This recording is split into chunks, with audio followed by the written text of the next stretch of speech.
For those of you in love connections, soulmate bonds, where you have someone on the other side that you're hoping will change or transform, there's a good question that I used to ask myself when I was in the throes of this kind of difficult dynamic, which, by the way, changed completely, that I'm hoping will put you on the right track and give you the right kind of traction and grounding. Hi, my name is Anya, and I teach about spirituality, about oneness, about possibility. This is my book on consciousness, reality, and how to transform even the most stubborn patterns, the position of your own consciousness.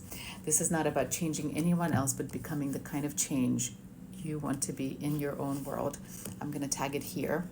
So a disclaimer, of course, if you are ready to leave, then leave. This is not about you having to stay because someone can change or can't change or whatever.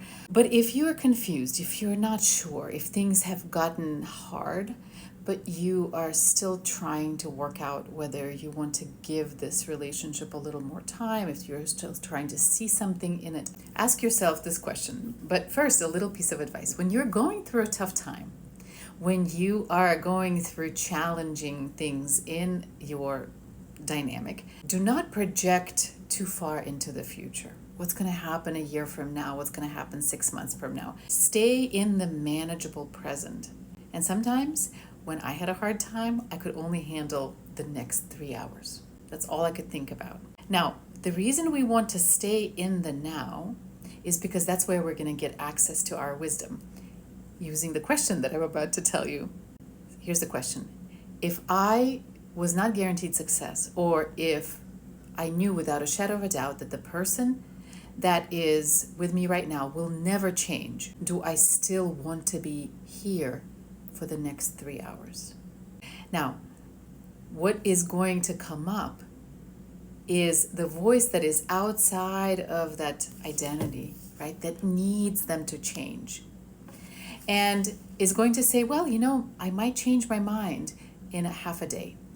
But right now, I choose to be here. You engage your sense of agency, which is really important for you to start listening to your own guidance. Alongside that, this is what I did.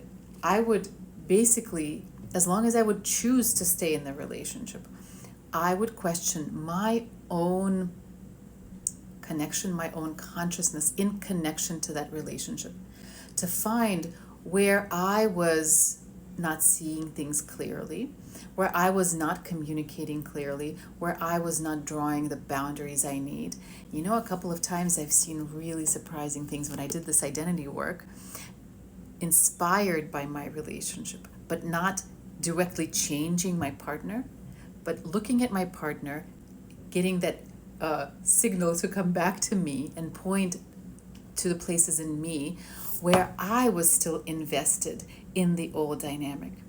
And there was a couple of times where I saw, for example, how judgmental I was, how I was not loving this person in the present.